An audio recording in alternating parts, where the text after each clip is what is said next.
Mas a gente vai falar rapidinho aqui do capítulo 13 da primeira parte, que passamos na quinta-feira passada, para depois entrarmos aqui na segunda parte que é de hoje. Na parte passada, lá de quinta-feira, nós vimos que era um poder que surgiu do mar, né?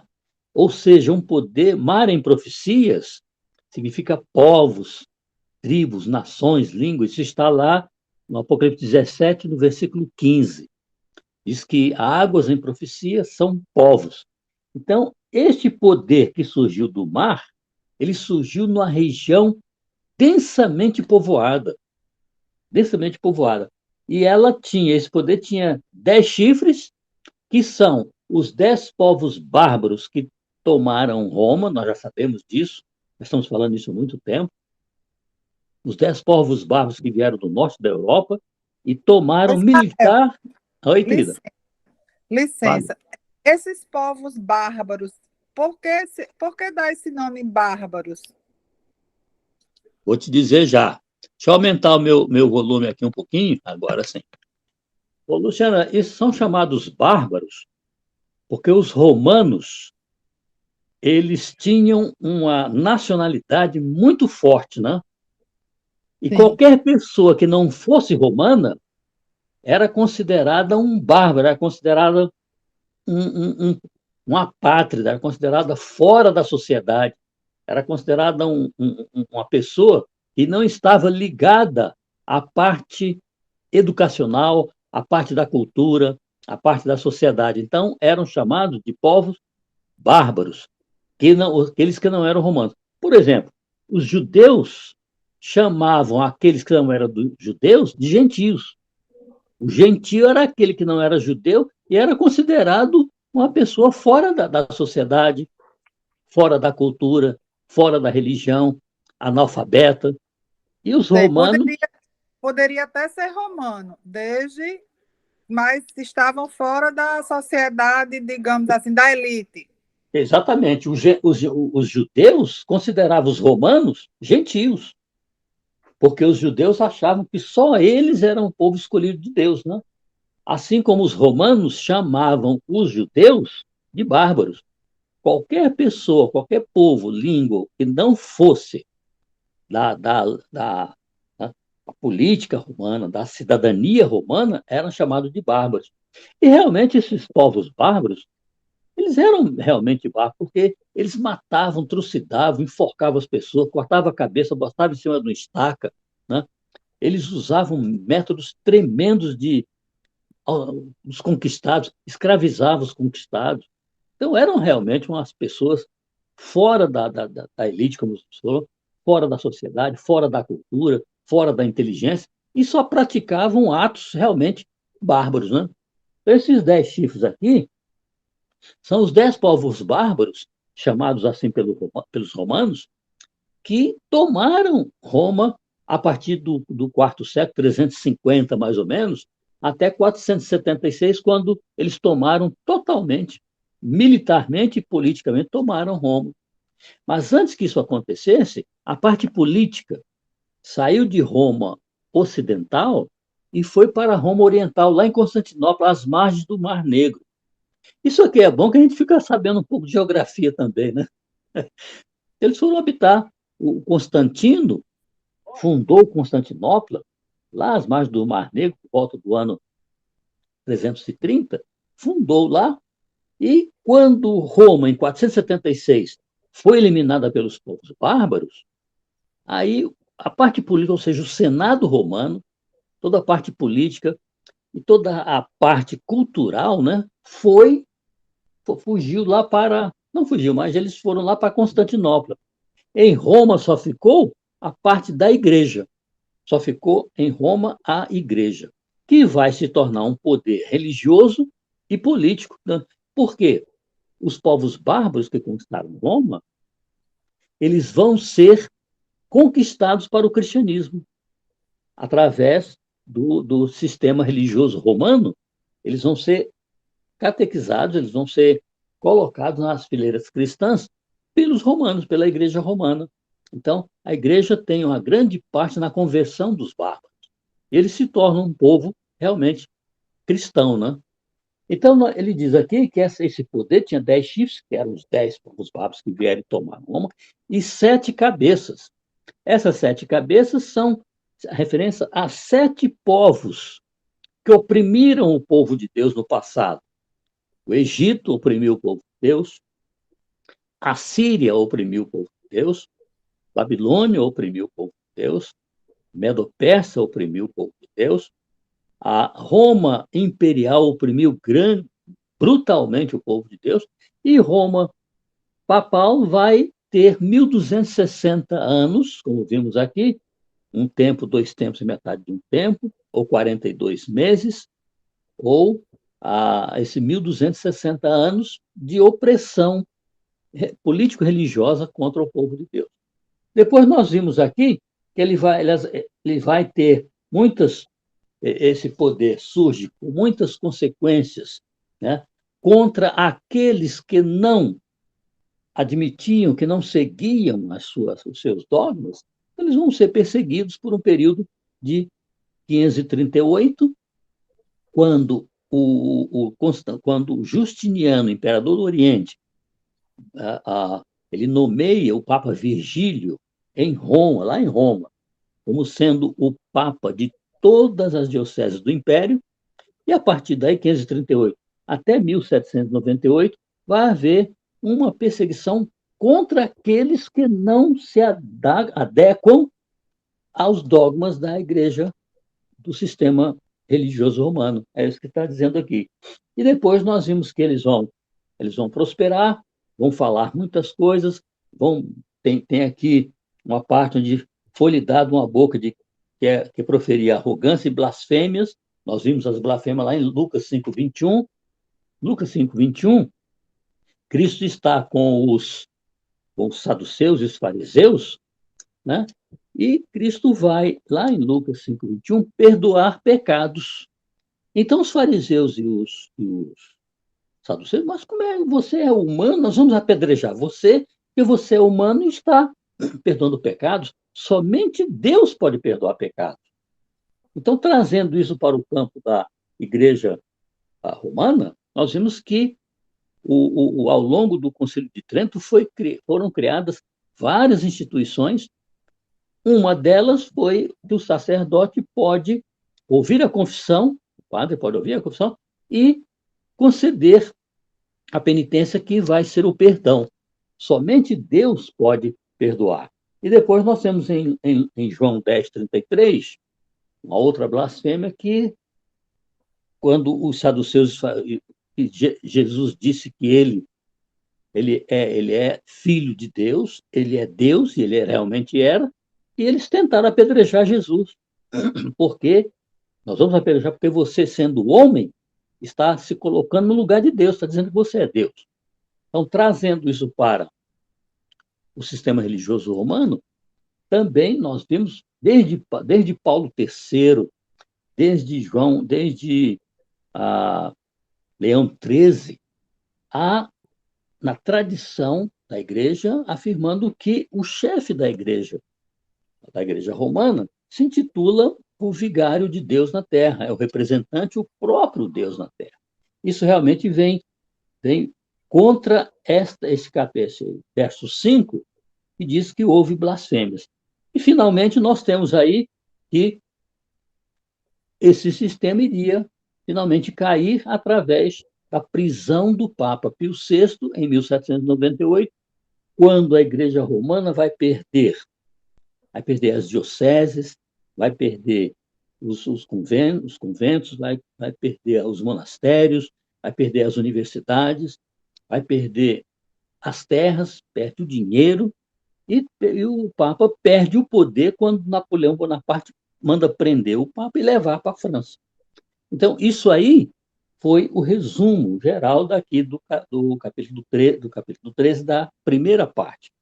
Hoje nós vamos estudar, gente, a segunda parte, que começa lá no verso 11. Então, vamos seguir a leitura aí, para a gente tentar compreender a parte histórica e a parte profética. Diz assim, João dizendo: vi ainda outra vez outro poder emergir da terra.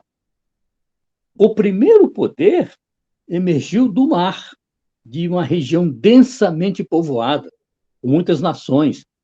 Foi aquele poder, o Império Romano, desculpa, o Império Romano que vai dar origem à Roma Papal e surgiu em plena Itália, ou seja, uma evolução de muitos povos. Este poder aqui, ele emerge da terra. Então, vamos identificar que poder foi esse. Aí vem a parte histórica, Luciano.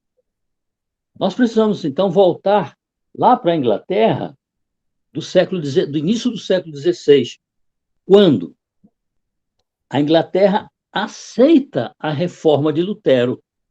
Ora, Lutero, vocês sabem, foi um grande reformador da Igreja Romana.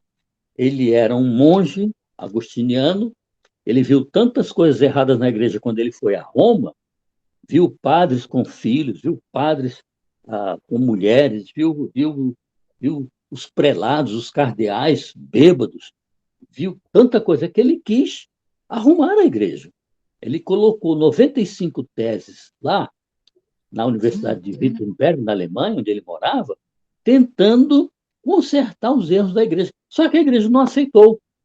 Os prelados não aceitaram, os bispos não aceitaram, os cardeais não aceitaram. E tentaram matar Lutero. Ele se escondeu lá no castelo de Frederico I, e lá ele aproveitou e traduziu a Bíblia. Então, ele tentou dar um basta naqueles erros, né? E essa mensagem de Lutero chega na França, muito pouquinho na França, chega lá nos países nórdicos, Suécia, Noruega, Finlândia, chega também no sul da Europa e chega na Inglaterra. Ora, quem estava sendo o rei na Inglaterra era o Henrique VIII. E Henrique VIII aceitou a reforma de Lutero. Ele queria dar uma reforma, mas ele, antes de aceitar a reforma, ele pede ao Papa Clemente VI que acabe com o seu casamento com Catarina de Aragão, uma senhora espanhola. Ele conheceu essa espanhola, se casou com ela, trouxe ela para Londres, né, para a Inglaterra, mas ele se enjoou dele conhecer uma menina chamada Ana Bolena e se apaixonou por essa moça. Então ele pediu ao Papa Clemente VI que anulasse o seu casamento com Catarina de Aragão, porque ele não queria mais continuar, não queria mais casado com Catarina de Aragão. E Henrique VIII foi homenageado pela igreja, ele doava terras para a igreja, ele dava muito dinheiro para a igreja, e o Papa gostava muito dele, o Papa Clemente VI. Ele acreditou nessa amizade que o Papa realmente colocaria o seu casamento no final. Só que o Papa negou sobretudo, não vou fazer isso. Mas por que não vai fazer isso? Porque Catarina de Aragão é uma senhora espanhola, ela é da corte, ela é da nobreza espanhola. Se eu desmanchar o seu casamento, o rei Carlos V, lá da Espanha, vai vir contra mim. E ele dá mais dinheiro para a igreja, dá mais terra do que você. Se eu fizer isso, o Henrique VIII, ele vai cortar toda a verba aqui para Roma. Não vou fazer isso. Isso foi uma coisa séria, porque Henrique VIII disse: então, nossa amizade acabou aqui. Não sou mais católico e vou fundar minha própria igreja aqui na Inglaterra, que vai se chamar Igreja Anglicana, 1534. Então, Henrique VIII, em função da negação do Papa de desmanchar o seu casamento para que ele se casasse com Ana Bolena, ele corta relações com Roma completamente e funda a Igreja Anglicana lá na Inglaterra. Ora, essa Igreja Anglicana, ela é muito aceita pelo povo, porque existem princípios da reforma de Lutero ali. Mas, em contrapartida, gente, existe também a liturgia católica. Então, o Henrique VIII, ele coloca dogmas protestantes de Lutero e coloca a liturgia católica na igreja anglicana. Com isso, muitos adeptos da igreja não vão gostar. Eles queriam que tirasse totalmente a parte da liturgia católica da igreja. Mas Henrique VIII não fez isso, ele manteve. Com isso, houve várias divisões. Entre elas estão os puritanos. Não aceitaram de forma alguma a liturgia católica na igreja anglicana. Eles queriam que fosse tudo protestante. Com isso, eles fundam um grupo, surge também o grupo dos Levers, surge o grupo dos Diggers, vários grupos contra Henrique VIII. O principal deles esse que eu acabei de dizer que já esqueci de novo, são os puritanos. Os puritanos são contra Henrique VIII. E Henrique VIII, por não aceitar, né, a rebeldia dos puritanos, ele começa a perseguir os puritanos. E começa a perseguir, e morte e perseguição. Ora, várias décadas depois, os puritanos se reúnem e resolvem deixar a Inglaterra, né, sair da Inglaterra e ir para um país, para um lugar onde seja um país totalmente novo, sem nenhuma população, sem ninguém. Então os puritanos resolvem pegar o Mayflower, o navio Mayflower, em 1620, e vêm para o que hoje nós conhecemos como Estados Unidos da América. Eles vêm para lá em Plymouth, eles fundam lá 13 colônias, a principal delas sendo em Massachusetts, e ali eles fundam essas colônias e se reúnem e vão viver para nunca mais voltar para a Inglaterra. Já vou te dar a palavra, Luciano. Eles se reúnem ali e o lema deles é o seguinte: nós vamos ter aqui um país sem rei e um país sem papa. Esse era o grande lema deles. Fala, Luciano. Qual foi a cidade dos Estados Unidos, no estado de Massachusetts, que eles foram? Foi Plymouth. Eu conheci esse lugar. Pois é, foi Plymouth, que tinha Plymouth lá na Inglaterra, que era um porto, né? Até eu trabalhei na Inglaterra uns anos. E nos Estados Unidos também é um porto. Pois é. Então eles desembarcaram e já chamaram essa primeira coluna de Massachusetts, cuja capital seria, naquela época, seria Plymouth, mas hoje é Boston, né? Então eles fundaram, Luciana, 13 colônias ali. E eles queriam um país sem rei e um país sem papa. Fale, Jô. Isso é bom vocês fazerem a pergunta ao longo do programa. Quem falou? Então, o poder da terra é o poder que vem dos Estados Unidos ou é o que vem da Inglaterra? Não, esse poder, vamos falar, daqui a pouquinho a gente vai revelar isso, tá, Jô? Só mais um pouquinho aí que a gente vai falar. Luciana, quer falar mais? Alguém mais? Quem foram esses povos foram que se rebelaram contra Henrique VIII, contra a Igreja Anglicana? Foram os puritanos, que não concordaram com Henrique VIII de colocar na Igreja Anglicana uma liturgia da Igreja Católica e os dogmas de Lutero. Os puritanos queriam que fosse tudo da Reforma, mas Henrique VIII manteve a liturgia católica para a Igreja Anglicana, como é até hoje, né? Como é até hoje. Então, eles não concordam. Por isso é que eles começaram a ser perseguidos pelo Henrique VIII e resolveram vir para essa terra desabitada, completamente deserta. Havia ali os índios, os Sioux, os Cheyennes, né? Aqueles índios que habitavam, mas eram pouquíssimos, se você levar em consideração a grande massa de terra que existia ali. Portanto, assim, via ainda outra besta, outro poder emergir da terra. Então, esse poder que sobe da terra vai se tornar, um tempo depois, os Estados Unidos da América.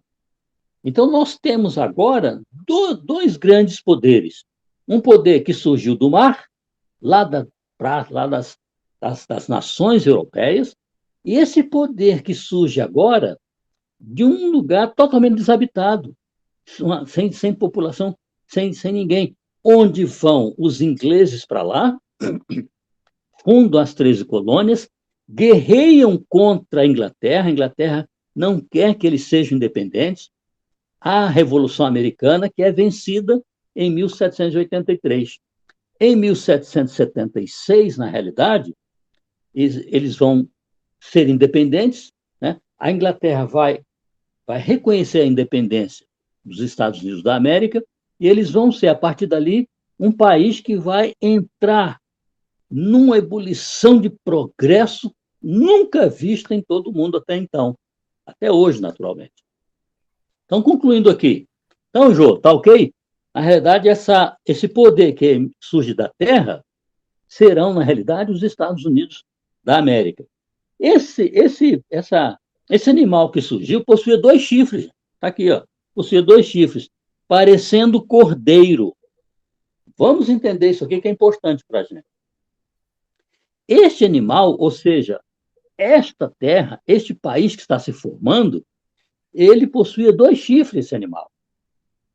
Esses 2 chifres são entendidas na profecia como sendo, gente, a liberdade civil que existia na América desde 1620 e a liberdade religiosa. Eles não queriam a intervenção de rei, nem queriam a intervenção de papa. Esses 2 chifres, portanto, vão mostrar para a gente. Deixa eu ligar o ventiladorzinho ali rapidinho. Acho que por isso que os Estados Unidos da América eles são mais um país protestante, né, de evangélicos, Exatamente. não é isso? Eles são protestantes oriundos lá do Mayflower, lá desses puritanos que vieram em 1620 para aquele território. Inclusive, Então, aquela área de Plymouth, ela é bem diferente, até, como é que se diz? Até nas construções, na arquitetura, ela é diferente do restante dos estados, assim, de outra região que eu conheci, mais para o lado americano. entendi. Que coisa boa, né? Então, gente, o que ocorre aqui? Nós temos 2 chifres. O primeiro chifre é uma liberdade civil. O segundo, uma liberdade. Os Estados Unidos, desde 1620, foram conhecidos como um país de liberdade, de ajudar as pessoas, de ajudar a quem vem para lá iria, de ajudar os estrangeiros, né? Liberdade civil e liberdade religiosa. Ora, na liberdade civil, nós encontramos a República, que eles não queriam nem papa nem rei, encontramos a República e encontramos aqui a democracia. Então, o primeiro chifre, a liberdade civil, ela é construída com a democracia e com o republicanismo. Já a liberdade religiosa, o outro chifre, é construída com a grande parte de protestantismo luterano, né, e uma pequena parte de catolicismo. Então, nós temos aí os 2 chifres, né, sendo interpretados. Agora, aqui diz o seguinte, parecendo cordeiro. Gente, o Apocalipse, quando fala em cordeiro, ele está se referindo a Cristo. Está se referindo ao Senhor Jesus. Então, na realidade, este país que começa a surgir em 1620 vai ser um país completamente protestante, como a Luciana acabou de dizer. E até hoje isso está. Então, é um país protestante. Lá nós temos os batistas, os adventistas, né? Os presbiterianos, os metodistas, os pentecostais. Então, é um país onde existe uma tendência enorme ao cristianismo. Agora, o que diz mais aqui? Possuía 2 chifres, parecendo cordeiro, mas e falava, gente, como que? Como dragão. Quando João viu o cordeirinho, ele assimilou esse cordeiro à parte religiosa. A parte religiosa que desde 1620 está enraizada na América, né, nos Estados Unidos. Mas João diz que a partir de certo momento, este cordeirinho virava e começava a falar como um dragão. Gente, vamos entender isso aqui. De Bíblia, de orações, né, de igrejas, de membresia. Essa membresia, que aparentemente era a membresia de um cordeiro, de repente ela se transforma e fala como dragão. Como é que nós vamos entender isso? Vamos seguir no verso 12. Esta terra exerce toda a autoridade da primeira besta, do primeiro poder. Então, os Estados Unidos exercem a autoridade do primeiro poder e de sua presença. Ou seja, em função do protestantismo que existe, e esse protestantismo está ligado fundamentalmente ao sistema religioso romano por uma causa, pelo dia de guarda, que é o domingo. Então, nós já estamos descobrindo aqui que a religião, a parte da religião, a parte civil, tudo bem, mas a parte da religião, ela traz no seu bojo, né, a santidade do domingo, do sinal, né, da besta, traz para esse país, muito embora tendo uma aparência de cordeiro, mas este país, estas religiões que se formam ao longo do tempo, vão estar ligadas ao sistema religioso romano através do dia de domingo, que é a sua santidade. Então, quando diz aqui, exerce toda a autoridade da primeira besta, ou seja, os Estados Unidos, a partir de 1798, quando cai o Papa Pio VI, os Estados Unidos estão em pleno poder, em pleno desenvolvimento. Quer desenvolvimento produtivo na economia, quer um desenvolvimento de liberdade e de trabalho. E este povo, então, essas religiões que aparecem, que são oriundas também da Inglaterra, da França e outros lugares, como o batista, como os batistas, como os pentecostais, como os presbiterianos, os metodistas, eles estão arraigados àquela força anterior que propaga o primeiro dia da semana como dia de guarda. É por isso que eles falam aqui que ela exerce toda a autoridade, ou seja, esse país exerce toda a autoridade do sistema romano, da primeira besta, em função de algumas liturgias que tem e em função, principalmente, do dia de guarda. Fale, Jô. É sobre isso mesmo. Então, isso quer dizer que tem a ver com aquela passagem da profecia, ou de um dos versículos que fala que eles querem mudar os tempos e as leis, não é isso? Tem a ver com isso. Isso, exatamente. Então, você veja que esse novo sistema religioso da América vai ter a autoridade do primeiro poder, ou seja, lá de Roma papal. Vamos em frente. Faz com que a terra e os seus habitantes adorem a primeira besta, cuja ferida mortal foi curada. Ou seja, o protestantismo norte-americano, que na Bíblia é chamado de falso profeta, o protestantismo norte-americano, ele vai se construir de tal ordem, como diz aqui, fazendo com que os seus habitantes, como a Luciana falou, todo aquele país é praticamente protestante, todos os seus habitantes adorem a primeira besta. Em que sentido? Na guarda do domingo. Ou seja, o domingo, gente, é o dia de guarda do sistema que é uma contravenção contra o sábado. O sinal da besta é o domingo. O dia, o selo de Deus, o sinal de Deus é o sábado. Então, esses dois eles caminham paralelamente e nunca vão se unir. Ou seja, o que os Estados Unidos fazem hoje, eu trabalhei lá para a ONU, eu vivi isso aí, o que hoje os Estados Unidos fazem é formar ainda mais igrejas ligadas ao sistema religioso romano, com alguns dogmas, mas principalmente com o dia de guarda, que é o domingo. Vamos em frente. Também esse poder opera grandes sinais. Gente, que grandes sinais são esses que esse poder opera?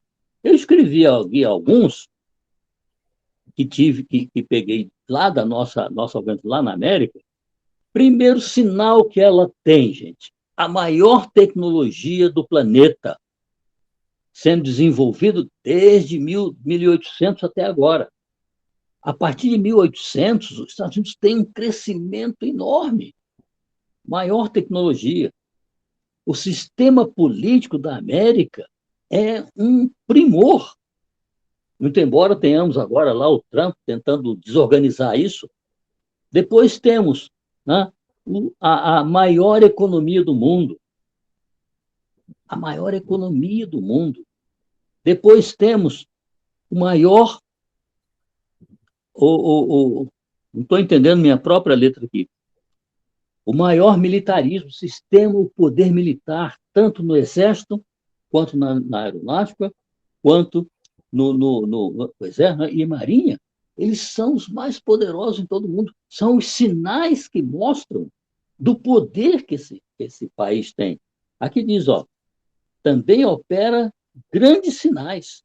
Ou seja, esses sinais, né, a parte também, a parte da República, a parte da política. Ou seja, a América é um país respeitadíssimo em todo o mundo, porque tudo o que ocorre de termos de maior está ali. Vocês vejam que a China tenta chegar perto da economia americana. Às vezes passa um pouquinho, mas, na realidade, os norte-americanos têm a soberania econômica, a soberania militar, a soberania política, a soberania tecnológica em todas essas áreas. São esses os sinais que ela mostra para o mundo. Então, a profecia vem de tal forma, se colocando dentro dessa perspectiva, que esse país, além de ser um país onde existe uma plena liberdade política, uma plena liberdade religiosa, uma plena liberdade civil, essa liberdade religiosa está ligada, como disse aqui na profecia, exercendo a autoridade lá do primeiro poder, agora presentemente. Exercendo autoridade como, gente? Eles têm o protestantismo entre eles, e a autoridade que o protestantismo tem como maximização religiosa na América é que de exercer a autoridade de lá através do dia de guarda. Vamos em frente. Também opera grandes sinais, de maneira que até fogo do céu faz descer da terra. Isso não aconteceu ainda. Mas vocês sabem que o inimigo das pessoas, o Satanás, ele pode produzir muitas coisas. Ele vai até mesmo imitar a volta de Cristo. Ele vai fazer descer fogo dos céus. Então, também a profecia, nesse ponto, ainda não se cumpriu, mas está para se cumprir. Agora, 14. Seduz os que habitam sobre a terra, por causa dos sinais que ele falamos aqui, ele foi dado a executar diante do primeiro poder, dizendo aos que habitam sobre a terra que façam uma imagem. Gente, o poder religioso norte-americano está tão ligado ao Vaticano que nós não temos ideia.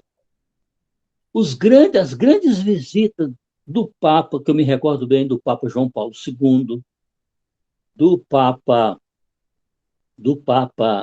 Francisco lá já esteve, do Papa, aquele que abdicou, não lembro o nome dele.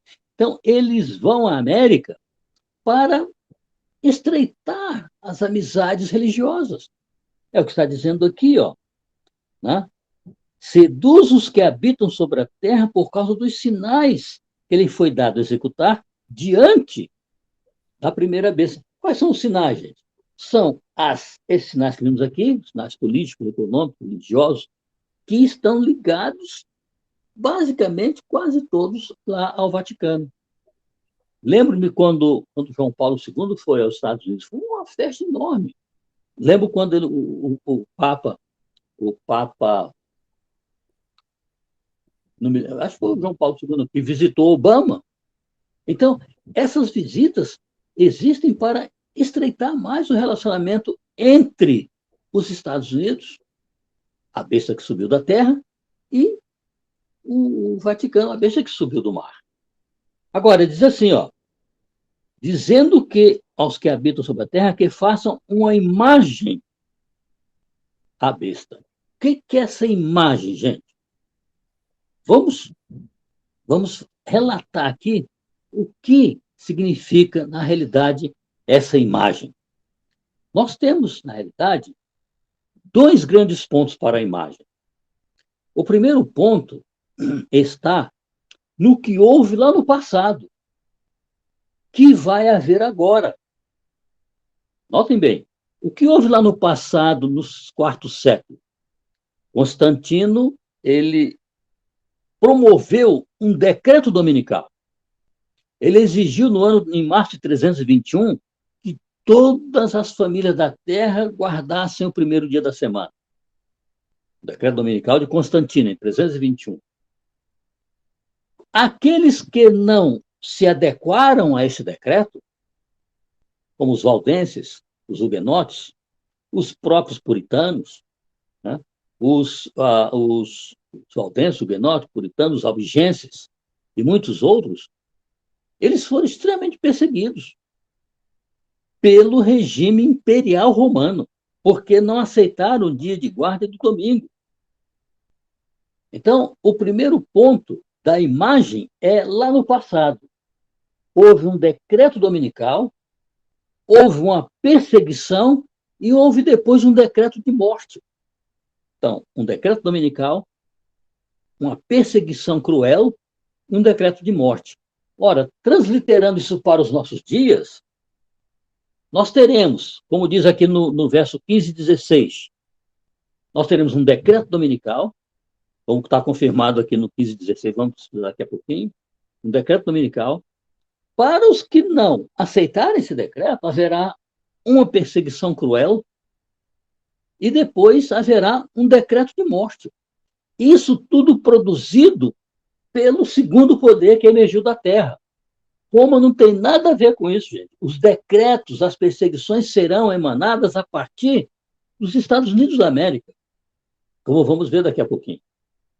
Nada está ligado com, em termos de decreto, em termos de imagem da besta, nada está ligado com o Vaticano, apenas o princípio.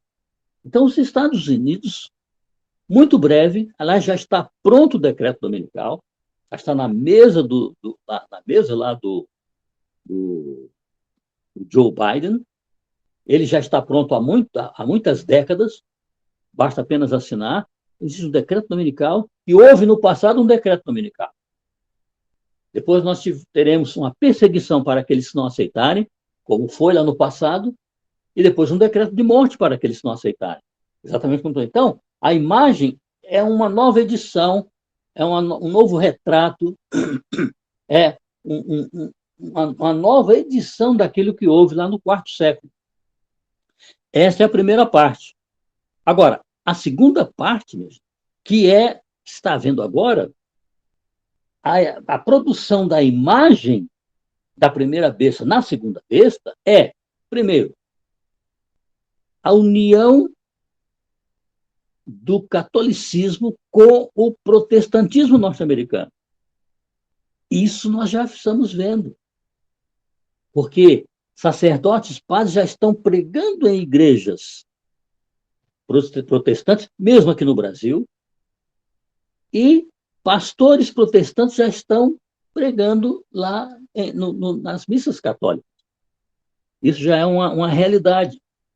Então, a imagem da besta, no seu segundo ponto, é a união entre o catolicismo e o protestantismo. Depois, esses dois unidos vão finalmente se unir ao espiritismo. Então, está aqui uma imagem tríplice. Esses três unidos vão finalmente obrigar o Congresso norte-americano a se aliar ao Estado para que emitam o decreto. Para que o mundo todo siga só uma religião. Para que o mundo todo tenha só um dia de guarda.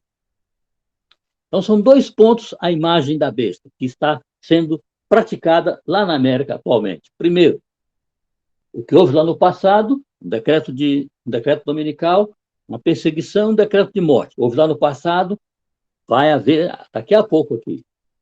E segundo, a união do catolicismo com o protestantismo. Gente, nós já vemos isso. Já estamos vendo. Vejam, o padre, o Papa João Paulo II foi a Igreja Católica Ortodoxa lá na Grécia. A Igreja Católica Romana e a Igreja Católica Ortodoxa se separaram no ano 902. Tem mais de 1000 anos.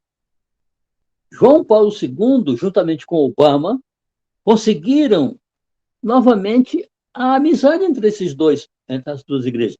Tanto que o patriarca da Igreja Católica Ortodoxa já visita o Papa no Vaticano e vice-versa. Vejam, os padres também estão visitando as igrejas protestantes. Estou tentando me lembrar que é o nome daquele Papa que abdicou, 16, acho que é João, não me lembro, sei que é 16. Bento. Hein? Bento. Bento XVI. Este Papa foi influenciado pelas visitas de João Paulo II e também visitou vários pontos protestantes. E hoje em dia, em todo o mundo, até na Rússia, na Igreja Ortodoxa, Católica Ortodoxa da Rússia, já recebem visitas de missionários protestantes. Então, vocês vejam que essa união entre o catolicismo e o protestantismo já está em plena atmosfera. Esses dois unidos irão se unir, e já estão se unindo, com o espiritismo. E esses três unidos formam a imagem final com o Estado, porque são esses três unidos que vão sugerir ao Congresso norte-americano para que se assine o decreto dominical, para que o mundo tenha uma paz perfeita religiosa, tenha um dia só de guarda, tenha a mesma lei para guardar, sejam os mesmos princípios, as mesmas liturgias no mundo inteiro. Mas vai haver um pequeno povo que não vai aceitar isso, como foi lá no passado, na época de Constantino. Então, essa é a imagem. Essa é a imagem que vai se definir. Agora, vamos ver o próprio decreto dominical. Diz assim, no verso 15: e foi dado a esse poder que surgiu da terra comunicar fôlego à imagem, ou seja, dar vida. Dar fôlego é dar vida à imagem da besta. Qual é a imagem? Que aconteceu no passado, vai acontecer daqui a pouco. Também a união do catolicismo com o protestantismo, com o espiritismo, e esses três unidos com o Estado exigindo um decreto dominical.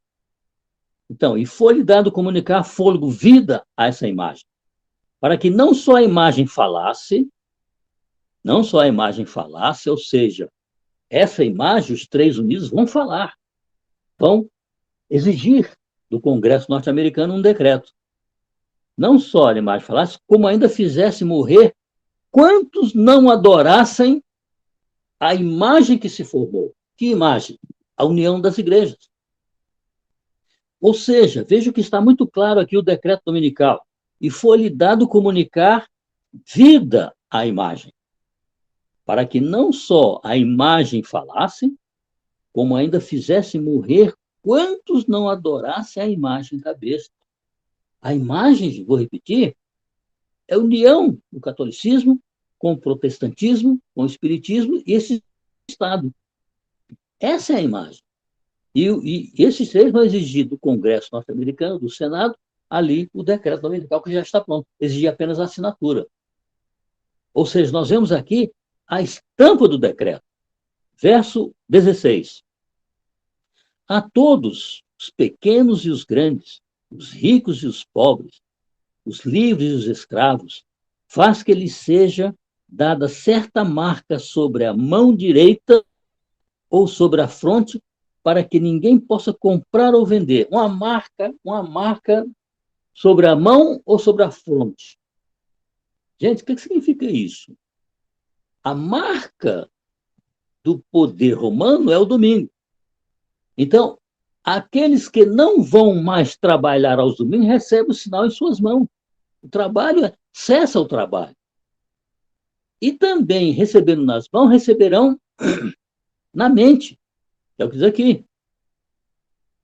Fizesse a todos, pequenos e grandes, ricos, pobres, livres ou escravos, faça com que seja dada uma marca sobre a mão ou sobre a fronte. Ou seja, vai ser uma decisão mundial, uma decisão inteligente, a partir da mente, do raciocínio, uma decisão que vai fazer com que todo o mundo, todo o planeta tenha a mesma lei, tenha a mesma religião, tenha os mesmos dogmas, os mesmos rituais e o mesmo dia de guarda. Os protestantes, vocês podem dizer, mas os protestantes não seguem o catolicismo. Não, mas eles têm, como o catolicismo, uma parte em comum, que é o domingo. Ou seja, esse domingo faz com que eles pertençam ao movimento romano, ao movimento também da própria nação norte-americana. O decreto, portanto, está especificado aqui no 15 e no 16. E o 17 diz assim, para que ninguém possa comprar ou vender, senão aquele que tiver a marca, o nome da besta ou o seu número. Então, gente, aqueles que se recusarem não poderão comprar e nem vender. Não poderão, né, como diz aqui, não poderão comprar nem vender. Isto é, em algum momento haverá um sistema de identificação para o supermercado, para as lojas, enfim, para todos os pontos de comércio, onde eu vou ter que me identificar. O senhor é isso, isso, isso? Não. Então, o senhor pode entrar, fazer suas compras. O senhor tem isso, isso? Tem. Então, o senhor não pode comprar nem vender aqui. Não pode comprar nada aqui conosco. Isso vai trazer uma privação de alimentos para o povo que não vai rejeitar esse decreto. Uma privação de alimentos, uma privação de compras, uma privação de vida, uma privação de todos os aspectos, porque não vão poder comprar absolutamente nada. Vão viver como? Essa é a perseguição da imagem contra aqueles que não vão aceitar isso aqui. Uma das perseguições da imagem é não poder comprar nem vender. Ou seja, eu não vou poder vender minha casa, eu não vou poder vender o meu carro, não vou poder vender nada, nem vou poder comprar nada se eu não aceitar, né, a imagem que se criou, a união que se criou entre as igrejas. Se eu não aceitar, eu não vou poder nem comprar nem vender. Visto que isso já está ocorrendo em alguns países do Oriente. Alguns cristãos que foram mandados para lá já não podem comprar, estão saindo de lá. Já não podem comprar nem podem vender, em função das leis internas. Então, vejamos, gente.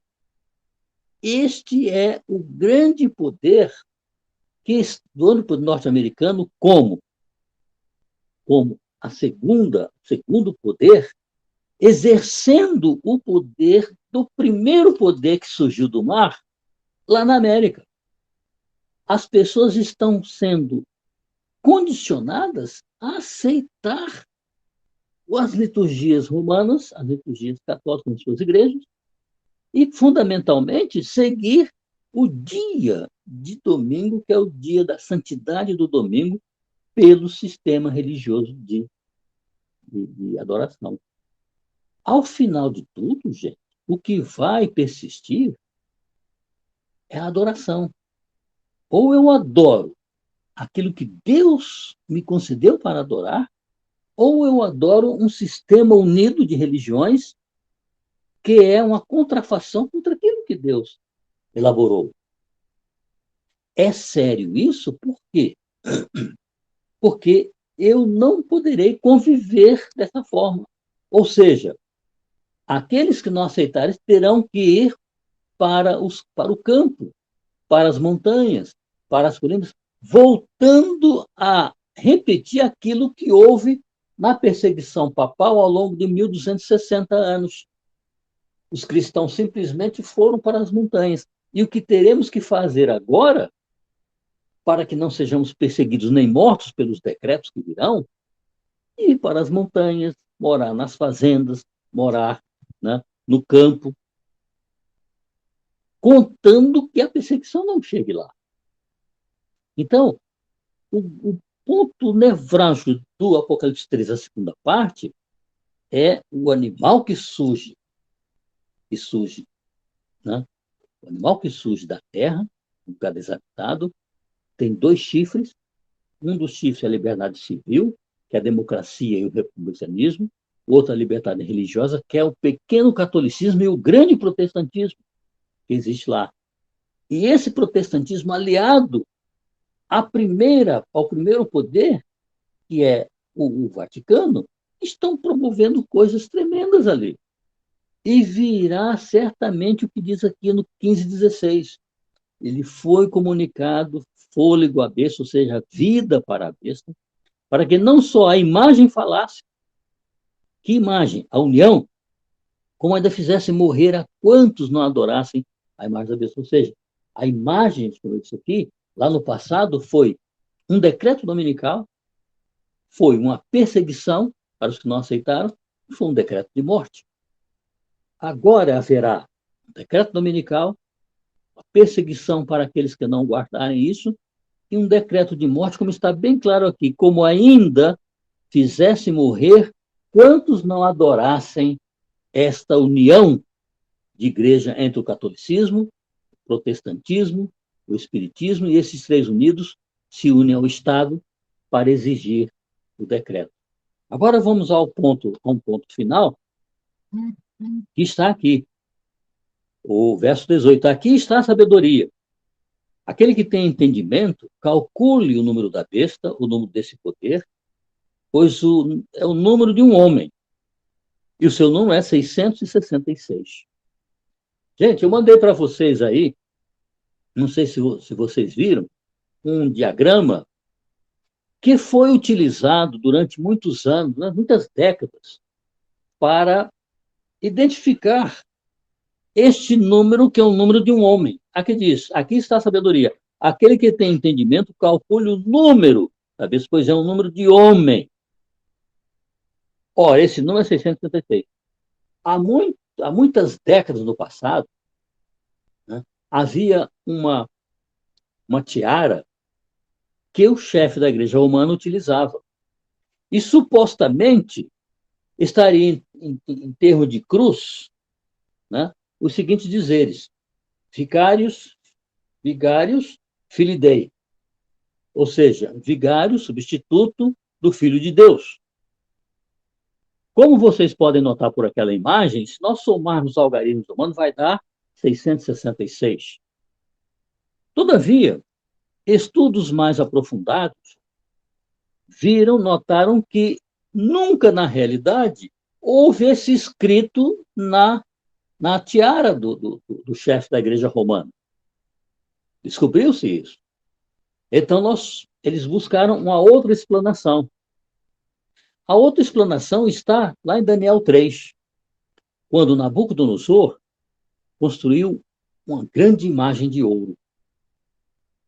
Essa imagem de ouro seria representativa, aqui no Apocalipse 13, da imagem que vai ser construída, da imagem que já está sendo construída. Lá em Daniel 3, em Babilônia, né, essa imagem tinha 40 metros de altura e tinha 4 metros de largura. Ou seja, uma imagem enorme. A imagem que teremos agora, ela não tem medida. Ela é sem medida, ela vai atingir todo mundo. Lá em Daniel 3, né, os 3 companheiros de Daniel foram obrigados a se ajoelhar perante essa imagem. Hoje nós teremos, novamente, a obrigação de nos ajoelharmos perante a imagem da besta, ou seja, a união das igrejas. Lá no passado, os 3 jovens foram lançados na fornalha, por não adorarem a imagem de Nabucodonosor. Nabucodonosor construiu. Agora, muito breve agora, nós seremos obrigados também a adorar ou seremos até possivelmente mortos por não aceitarmos isso. Então, nós temos que, lá no Império Babilônico, nós tínhamos que a imagem era de 60 côvados de altura e 6 côvados de largura, dá 66. E eles tinham, pasmem, 600 deuses. Ou seja, se somarmos tudo isso, teremos a imagem, teremos o número de homem, que é 666. Assim como há décadas atrás estávamos usando vicários filidei, ou seja, vigário, filho de Deus, se somarmos tudo aquilo que você já mandei, também nós teremos 666.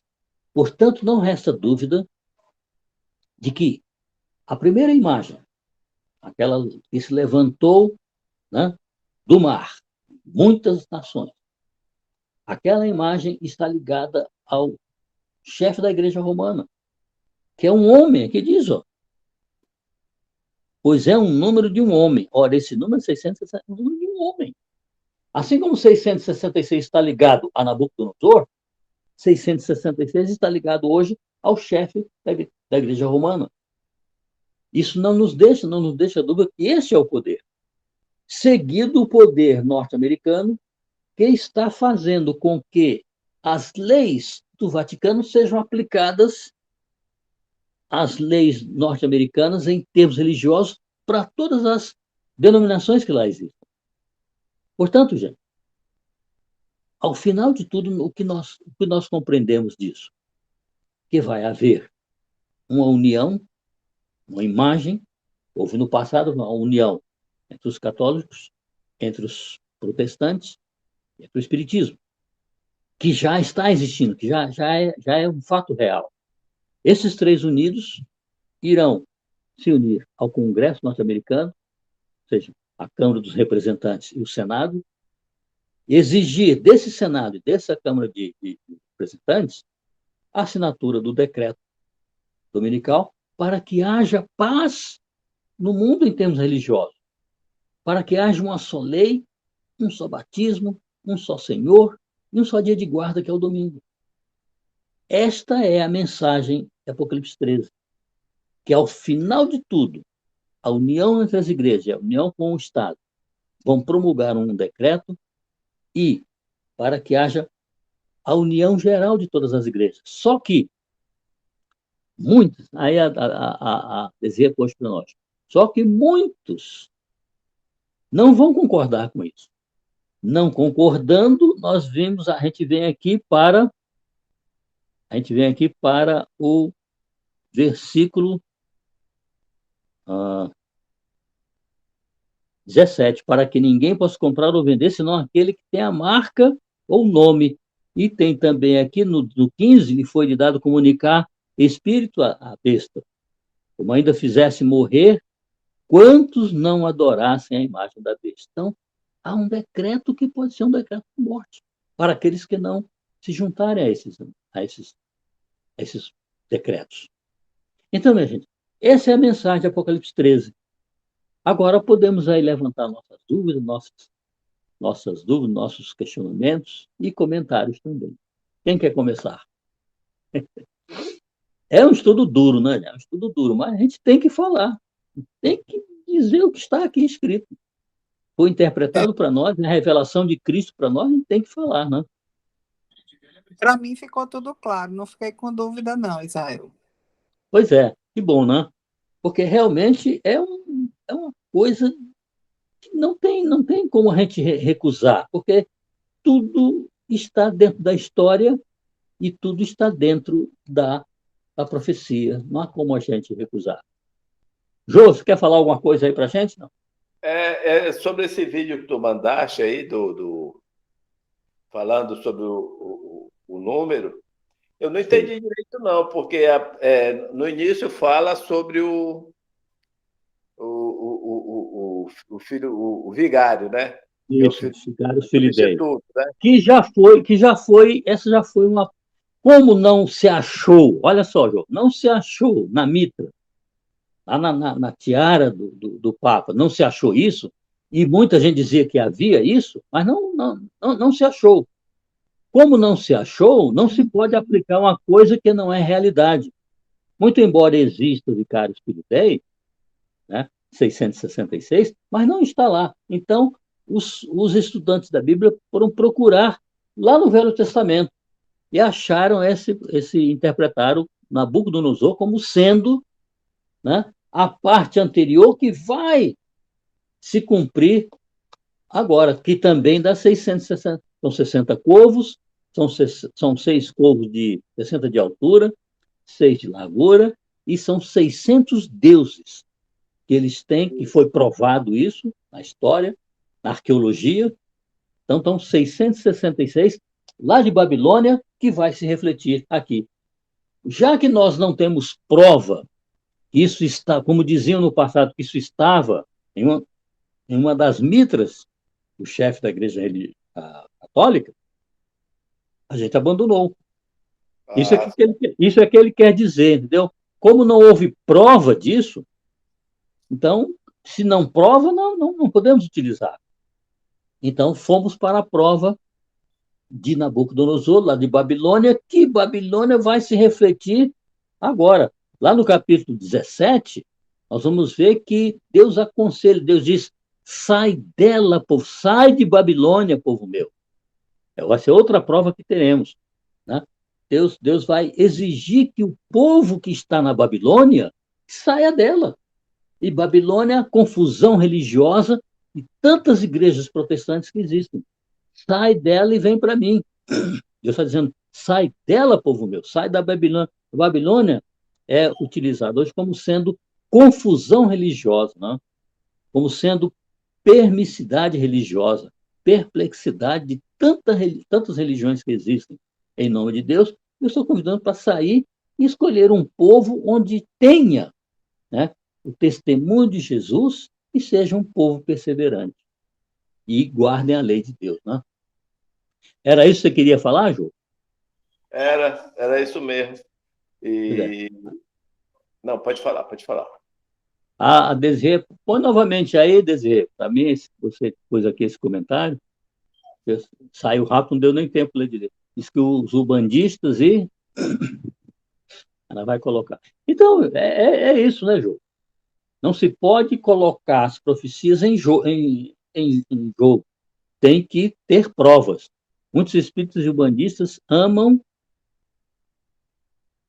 este Papa atual, devido à liberalidade. Então, Francisco, gente, está fazendo um trabalho igual ao João Paulo II. João Paulo II foi o extremo de amor. Tá? Não sei se já contei, eu acho que já contei. Ele foi perdoar lá na cela de Muhammad Ali Aqqa, foi perdoar o cara que atirou nele. Ficou com o cara lá, orou com o cara. Ou seja, é um exemplo de amor. E Francisco não fica muito atrás. Francisco está começando a viajar muito agora. Cada viagem, principalmente aos Estados Unidos, é uma prova de estreitamento para que isso aqui aconteça. Né? Alguém quer falar mais alguma coisa? A DC acabou de dizer aí que os umbandistas amam este papo cristão. Já existem cultos afro dentro da igreja. Então, já está unido, já está unido, minha gente. Basta apenas oficializar para vir o decreto e, então, consolidar a volta. Porque os fenômenos são, nós temos o decreto dominical, juntamente com ele vem o selo de Deus, sabe? O selo da besta, que é o domingo, né? Um pequeno tempo de angústia, que é a perseguição, e um decreto de morte. Depois que isso houver, então teremos as 7 últimas pragas que vamos estudar daqui a pouco, daqui a 2 semanas. As 7 últimas pragas. Desculpe, o decreto dominical, depois vem o fechamento da porta da graça. Cristo vai parar de interceder pelo homem. E depois que Cristo parar de interceder pelo homem, fechamento da porta da graça, vem as 7 últimas pragas e, finalmente, a volta do Senhor Jesus. Ou seja, estamos muito perto disso. Estamos vivendo já nos tempos de Laodiceia, no tempo do 7º selo, que estudamos, né? E logo isso vai se cumprir. Na semana que vem vamos estudar o capítulo 14, que fala sobre o Evangelho Eterno e 3 mensagens que estão sendo dadas hoje ao mundo. Vamos falar nisso no sábado de manhã, lá na nossa classe, né? O Apocalipse 14. E depois vamos falar aqui, na quinta-feira, sobre as 3 mensagens angélicas que estão sendo pregadas desde 1844 até hoje. Ou seja, estamos no finalzinho de tudo, no finalzinho, já não tem tempo para mais nada. Quando esse decreto for finalmente assinado, aí Cristo vai voltar muito breve. Vai ser muito rápido todos os acontecimentos. Alguma pergunta mais, gente?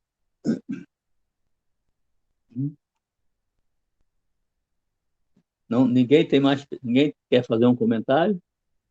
Então, na semana que vem, nós estaremos estudando o capítulo 14. Deem uma olhadinha no capítulo 14, vou mandar alguma literatura, vocês podem ler, e vamos comentar essas 3 mensagens angélicas que são uma consequência do capítulo 14. Depois, no 15 e 16, vamos estudar as 7 últimas pragas, né?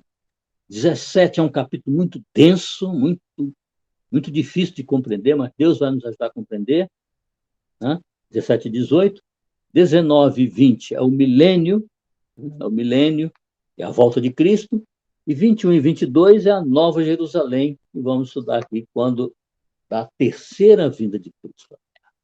Tá bom? Algum comentário, tudo assim? Muito bom o estudo de hoje. Obrigada, Israel. Amém. Deus seja louvado, né? Vamos Amém. orar. Quem deseja orar? Você quer orar, Luciana, conosco? Ora conosco aí, Luciana. Posso orar. Eu desliguei a câmera porque fica melhor a conexão. Claro, claro. Então, a Luciana vai orar para terminar o nosso estudo de hoje. Senhor Jesus, eu te peço e te agradeço por todo o nosso estudo, por todos os ensinamentos que o mestre Israel nos passou de forma clara e objetiva, e que nós possamos, cada dia mais, ser mais privilegiados com a volta do Senhor Jesus. Amém. Deus seja louvado. Amém. Amém. Amém. Então, minha gente, nos vemos então na quinta-feira. Eu tenho esse problema lá de levar a Rosemary, vou sair mais cedo. Então, vamos ver se a vozinha estará em casa até lá. E a gente se vê na quinta-feira que vem. No sábado, teremos um estudozinho sobre o Apocalipse 14 lá na nossa igreja, na classe da Escola Sabatina. Tá bom? Uma boa noite a todos. Boa que Deus noite, nos Deus proteja abençoe a e nos todos. abençoe. Boa noite. Amém. Boa noite. Fiquem com Deus. Tchau. Amém. Vocês também.